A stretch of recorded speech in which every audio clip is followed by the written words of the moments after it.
In spirit, we looked at what happens when the institutions that once held our search for meaning step back, and technology quietly steps forward to fill the space. The question underneath that story wasn't about religion or technology, it was about depth. About whether what we're reaching toward when we need something to hold us is actually built to hold us. In mind, we sat with the data on what happens when we outsource judgment, and the philosophical argument that judgment isn't just useful but constitutive. That the decisions through which we become who we are can't be fully delegated without losing something about who that is. In body, we looked along the longevity movement and what it keeps pointing back toward. That the variables most predictive of long, healthy lives are the ones that can't be measured with a wearable. Purpose, connection, something to show up for. In money, we looked at the gap most people feel between their values and their spending, and the argument that closing the gap isn't primarily a matter of discipline but of clarity, knowing what the money is actually for. And finally, in creativity, Rick Rubin walked us to the same place from a completely different direction, that what you notice is what you have to work with, and that in a world that wants your attention constantly, protecting the capacity to notice its own kind of practice. It is Monday, but it is not 5 o'clock Eastern Standard Time, but that's okay. We're still here with the 5 on Aligned Life. I want to apologize first for getting this episode out later than usual, but have some things that sometimes come before the content. Family will always come first, but also with clients. Thankfully, nothing with family came today, but did have some clients today that needed to come into the office and take care of some work, so that pushed back the recording schedule. But still getting you this episode on Monday, so I consider it a success. Before we get to the episode, I want to give a shout out to our sponsor, Santiago. Yes, Santiago might be my firm, but this is also my podcast, so I get to write the rules. Now, if you are interested in learning more about these conversations of spirit, mind, body, money, and creativity, and how they can be applied towards your financial picture, looking to align your authentic life with your finances, then head on over to santiago.life to learn more. You can even schedule a time to chat so we can see if it might be a good fit for us to help you align your finances with your authentic life, move in a more natural and real way that's true to you, and continue to evolve the finances as your authentic life evolves. Would love to learn more about your situation and see if we could be there to help you out. So go to santiago.life to check that out. And thanks to Santiago for making today's episode possible. Episode number 7, let's dive into it. As usual, we start off every episode with some type of quote or question, something to ponder, a thread that's going to unite all of the topics. And this week's uniting theme is a question. And that question centers around, what are you keeping for yourself? And I'm not talking about in a possessive way, more like in all of the ways the world is asking you to hand things over right now, what have you decided to hold on to? What decisions are still yours? What attention is still yours? What time, what practice, what inner life is still yours? Because here's what I see. I see that we are living in a moment that is making it very easy and in a lot of ways very tempting to outsource, to let the algorithm decide what you watch next, to let the AI tell you what to think about a problem, to let optimization protocols tell you what your body needs, to let the market tell you what your money is for. And I'm not here to say all of those things are wrong. Most of those tools, when used well, are genuinely useful. Take, for example, this podcast. I can't put this podcast on without leveraging Claude. There's not enough time in the week for me to source all of the possible articles to bring to you a show each week uniting spirit, mind, body, money, and creativity without having a tool to help me. AI helps me find them, helps me put them together, helps me come up with a script that then I can make sure sounds like me and is truly me bringing you the information, leveraging this tool. So it can be used for good, but not when we hand it all off and let it do everything for us. So there's something that we want to pay attention to, something worth naming, something that's easy to miss when each individual handoff seems small and reasonable, which is the accumulation of those small handoffs adds up to something. And at some point you have to ask, what's left that's actually mine? That's what we're going to sit with amongst all of the pillars: spirit, mind, body, money, and creativity. So let's dive into it. As usual, we kick off with spirit, always going to be in that flow if you're new here. And if you're new here, the spirit section, the spirit pillar, is always all about our inner life. It's about what you're oriented towards, what gives your days meaning, and what you're in relationship with that exists beyond the measurable and trackable. This week, the conversation is going to run directly into a cultural shift that is probably bigger than most people realize. There was an article, a study, an essay by the Free Inquiry that published this spring, and it documents something that's been building quietly for years. Technology is absorbing the functions that religion once performed. Not by force, not through any deliberate design, but through a kind of gradual substitution.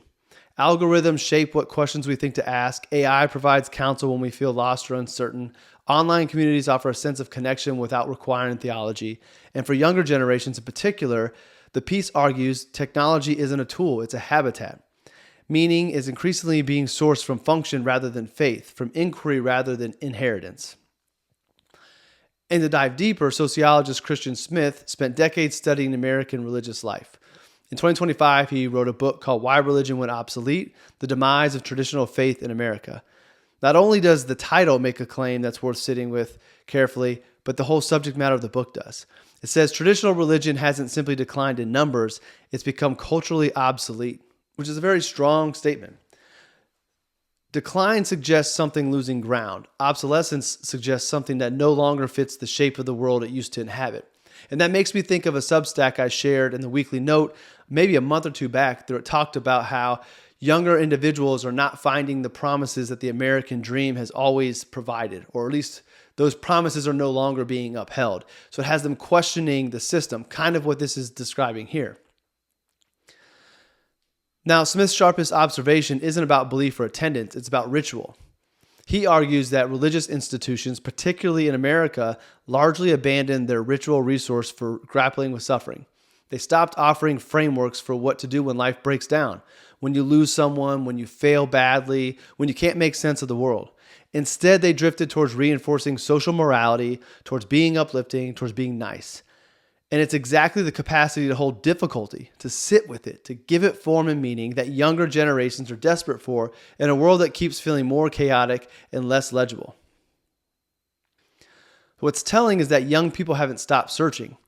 They've turned to individual rituals, tarot cards, neo-paganism, manifesting, mystical practices of all kind. The hunger is there. The question is whether any institution or practice is actually meeting it. Smith has a follow-up book coming out later this year that he co-authored with two colleagues that expands upon this and focuses on a new face of American spirituality. This is a book that I'm going to be paying attention to and will probably be pre-ordering to make sure I have a copy of it. What's striking about all of this is that technology isn't filling the spiritual gap by offering answers, it's filling it by offering presence. Your phone is always there. The algorithm always knows something about you. The community is always a tap away. And there's a version of that which is genuinely comforting. But there's another version where we've substituted availability for depth and responsiveness for truth. And those aren't the same thing. So there's a version of the AlignedLife conversation, including on this show, that can fall into the same trap that Smith is describing. We talk a lot about meaning.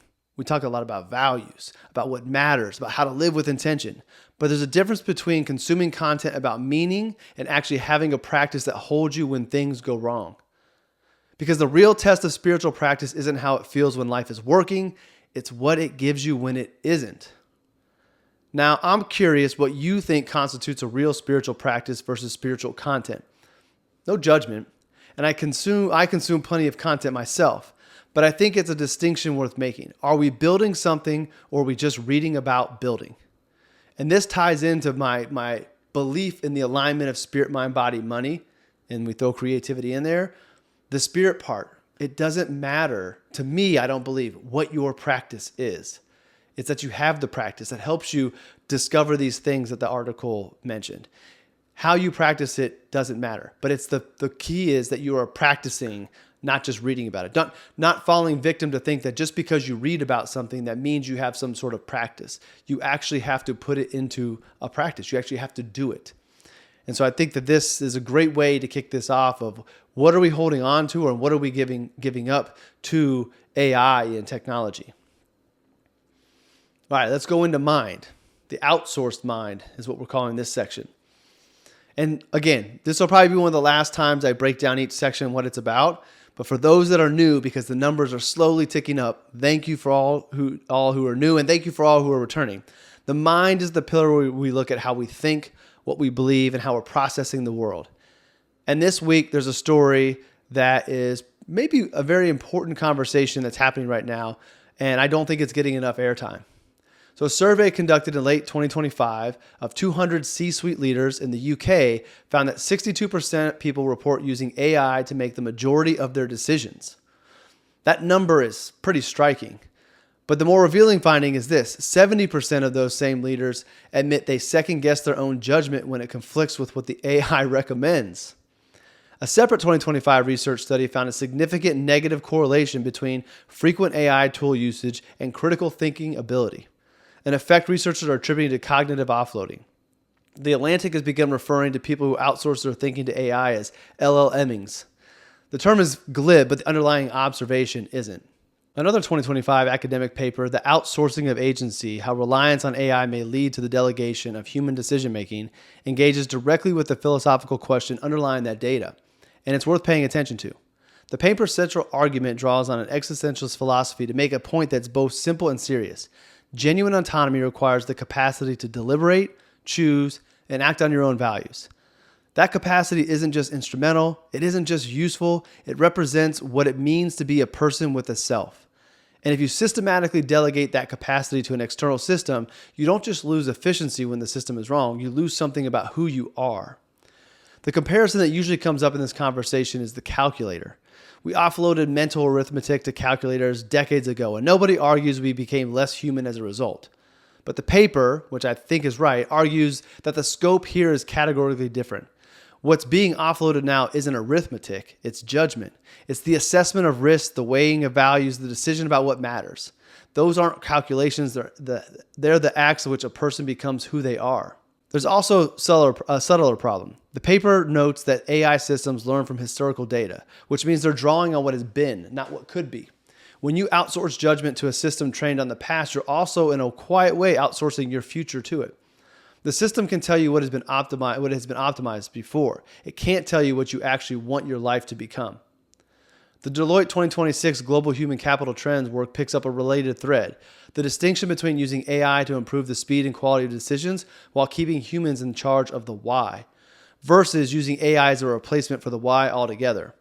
That distinction sounds clean in the consulting report. In practice, most people don't know which mode they're in. And I pay attention to this with myself. Again, I mentioned I'm collaborating with Claude to make these episodes. Now, I'm not paying attention in a big dramatic way, but just taking note of how much am I leaning and how much is it influencing, or am I using the tool to help me? I'm not asking AI what to do with my life. But there are smaller things: what to read next, how to frame a difficult conversation, whether my instinct on a situation is actually right. And I wonder if the accumulation of the small handoff adds up to something I should be paying more attention to. There's a version of using these tools that's genuinely making you sharper. It frees up cognitive bandwidth, it surfaces things you'd miss, it pushes back on you in useful ways. I use them that way and I think it's legitimate. But there's another version where you stop forming the opinion before you ask, where you go to the tool before you've sat with the question. And I think that version, repeated enough, makes you softer in a way that's hard to notice until something important requires you to decide on your own. And so I'll ask you, what are you still deciding before you ask? What's the territory of judgment that you're protecting, and how are you protecting it? All right, let's go to body. Longer doesn't mean better. And the body pillar, for those new, is where we look at how we're relating to our physical selves, what the science says, what the culture is doing, and what the gap between those two things might be telling us. We're also listening to what is our body telling us. This week's story is one that has been building for a while, and I think it's arriving at an important inflection point. The longevity space is getting serious scientific attention. A landmark study in 2024 published in Nature showed that blocking a protein called IL-11 extended mouse lifespan by roughly 25%, while simultaneously improving metabolism, muscle function, and markers of frailty. Longevity physician Dr. Pradeep Alpert, writing in March 2026, documents a shift that he's noticed in his own practice. Patients used to arrive asking how to fix a problem. Now they are arriving asking how to extend a life.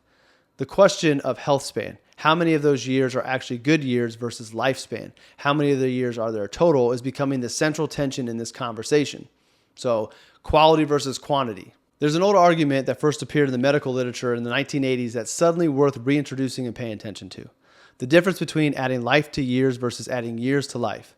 The longevity industry in its current form is largely chasing the latter. More years, slower cellular aging. The cellular mechanics are real and the science is advancing fast. But a 2026 paper in Science Direct reviewing the culture of aging makes a point that keeps getting crowded out by the excitement over senolytics and biological clocks. The compression of morbidity.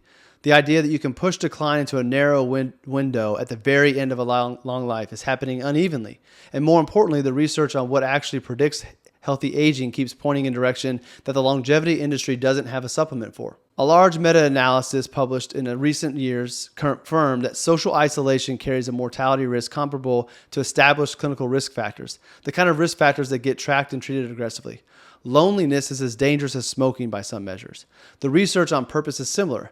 Having something to contribute, something to show up for, someone who needs you, these aren't soft variables on the margins of longevity science. They're central to it. What this suggests is that the body's capacity to last appears to follow the mind's reasons for staying, which is both an encouraging finding and quietly uncomfortable one, because it means you can do everything right, the sleep, the zone 2 cardio, the protein intake, the cold exposure, and still be aging in ways that matters most if the life underneath all of that optimization doesn't have a clear answer to the question of what is it for. The longevity conversation is, I think, fascinating. I want to live as long as possible, but I want quality life. It's also seductive in a way that I think can quietly become another optimization project, another thing to manage and track and get right. I notice that I'm drawn to the protocol side of it in a way that can let me avoid the harder question, which is, what are you trying to live longer for? If the answer is to just be healthy, that's circular. Health in service of health. If the answer is to be more present longer for the people I love, to do the work that matters to me, to keep showing up for something I believe in, which is what it is for me, all right, I think that's onto something. That's a reason. And interestingly enough, that answer also seems to be what science actually says drives the outcome. What is the life you're trying to extend actually in service of? I think that's a question worth sitting with before you order your next supplement. And if you don't know, the authentic life is the answer to that. Your authentic life is the answer to that question, which then begins to erode those issues I think that the studies show. All right, let's get into our fourth pillar, money. This is the obvious one. Money is where we look at the financial side of the aligned life. And in this section, your dollars already know what you value. Have some studies that go back to earlier this year. So in early 2026, Intuit's financial wellness survey found that 61% of Americans identify money as their primary stressor. The number has been climbing. Alongside that stress, a notable behavior shift is starting to emerge. 43% of the survey respondents say they plan to adopt what they call a balanced expense management mindset in this year. Not a rigid zero tolerance budget, but deliberate tracking that still leaves room for what actually matters to them. The survey describes Americans engaging in what is called financial gymnastics. Frugal during the week, spending intentionally on things that feel meaningful on the weekends. The framing underneath it all is shifting. Less, how do I spend less? More, does what I'm spending on actually reflect my life? This is very similar to the aligned spending that I talk about often. The values-based spending framework has been gaining traction in financial planning circles for several years. And this year is starting to move more from the margins to the mainstream. The argument, grounded in behavioral psychology, is straightforward and important. The anxiety most people feel around money isn't primarily about scarcity. It's about misalignment. When you spend on what you spend on and what you actually care about don't match. Both the money and life feel wrong. The stress isn't about the number, it's about the dissonance. Federal Reserve data as of August 2025 shows Americans saving just 4.6% of disposable income, well below the recommended 10 to 15% you might read in a finance book. Only 22% of Americans say they're completely satisfied with their savings. 49% are living paycheck to paycheck, and 33% say they couldn't cover 1 month of expenses if their income stopped. Those are not just financial statistics. They're a portrait of a population operating without margin, with no buffer between the life they have and the next disruption. But here's where values-based spending work surfaces that pure budgeting advice doesn't. Most people's spending, looked at honestly, doesn't reflect what they say they care about. The money goes to comfort, to convenience, to subscription services they forgot they have, to social obligations that don't feel meaningful, to things that were supposed to make life better but mostly just fill space. And the antidote isn't discipline. The antidote is clarity. What would your bank statement say you believe in? What does the pattern of where your money actually goes say about what you're actually living for? The question that should be asked is not, should I spend less on coffee? It should be a more useful question. There's a version of financial planning that's entirely about discipline. Save this percentage, invest in this account, hit these benchmarks, optimize these ratios. And I'm not dismissing that. That's what the majority of my career was focused on. Those mechanics matter and you have to get them right. But I find that conversation incomplete. It's why I've shifted my business. Because the mechanics of money are in service of something, and if you don't know what that something's for, the mechanics feel arbitrary. You're following a protocol without a reason. The version of this that actually works, in my experience, and in the financial planning work I find most compelling, starts with a different question. Not how do I spend less, but what is my money for? Who am I trying to become? What do I want my life to look like in 10 years? And is this the way I'm using my money helping me get there or quietly working against it? Most people know the answer to that. The discomfort isn't ignorance. It's the gap between knowing and doing. So here's what I want you to pay attention to. If you looked at your last 3 months of spending without judgment, just as data, what would it say you care about? And does it match what you say you care about the most? All right, coming in at the very end, bringing this home, creativity. The art of noticing. The creativity pillar, for those new, isn't just about making things. It's about how we relate to the act of generating something. An idea, a perspective, a way of seeing the world. And this week, the piece I want to bring in connects directly to everything we've talked about across the 4 other pillars. Rick Rubin's The Creative Act, which is one of my favorite books, it was published almost 3 years ago, continues to have one of the more unusual cultural lives of any other book in recent memory. 3 years after its release, it remains one of the most referenced books on creativity across podcasts, newsletters, reading communities worldwide, with sustained engagement that most books never see at launch, let alone years later. In a distracted era, a book about attention and presence keeps demanding attention. That's worth noticing. The central argument of the Creative Act is one that cuts against nearly everything in the current attention economy. Rick Rubin's claim, stated simply and then returned to from dozens of angles across the book, is that creativity begins not with making, but with noticing. The capacity to see what most people walk past. The ability to be struck by something before you've labeled it. He writes that the universe is only as large as our perception of it. That when we cultivate awareness, we are literally expanding what's available to us. Not just as creators, but as people living a life. The raw material for everything we might make, think, or become is already there, arriving constantly. The question is whether we're present enough to receive it. The problem, Rubin argues, is that awareness atrophies. We get used to seeing, which means we stop seeing. We develop habits of perception, and then we perceive through habit. We encounter the world through our categories rather than encountering it directly. We label the thing before we finish experiencing it. Analysis, he says, is a secondary function, but we've made it primary. We respond before we've actually felt the thing we're responding to. This is not at its core an argument about creativity in the narrow sense. It's an argument about attention as a way of being. And in a week where we're talked about outsourcing decisions to AI, finding spiritual meaning through technology, and extending lifespan without asking what it's for, Rubin arrives at the same question from a very different door. If the Creative Act is fundamentally about paying attention, what happens when the environment is specifically engineered to capture that attention and redirect it? What happens to your inner life when every quiet moment gets filled with a scroll, a prompt, a notification, a podcast, and the space where noticing would have happened never occurs? Rubin's answer isn't to reject technology. It's simpler and harder than that. Protect some territory of your own mind. Preserve some portion of your perception that belongs to you and not to the feed. Let yourself be bored. Let yourself be stuck. Don't analyze it yet. Just notice it first. What you notice in this framework is that what you have to work with, not just creatively in every dimension of your life. And again, I love this book. I keep returning to it myself because I think we've built a life collectively where the raw material of creativity, idle attention, unstructured time, the kind of boredom that eventually turns into an idea is almost never available anymore. Every gap gets filled. Every transition gets occupied. And the result isn't more creativity, it's less because there's no space for the noticing that would have seeded it. I want to be honest. I think this is the hardest discipline I know of right now. Not the workout, not the budget, not the morning routine, the practice of protecting some portion of my attention, of my day from being immediately handed over to something else that wants it. So the question to end this section is one Rubin would probably recognize. What are you still noticing? Not what are you watching or reading or listening to. What are you actually letting yourself be struck by? What gets through? All right, we made it to the end of our 5 pillars this week with one thread running through all of them. In spirit, we looked at what happens when the institutions that once held our search for meaning step back and technology quietly steps forward to fill the space. The question underneath that story wasn't about religion or technology, it was about depth.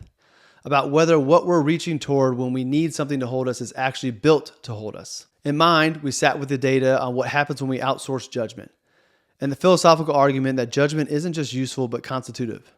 that the decisions through which we become who we are can't be fully delegated without losing something about who that is. In body, we looked along the longevity movement and what it keeps pointing back toward. That the variables most predictive of long, healthy lives are the ones that can't be measured with a wearable.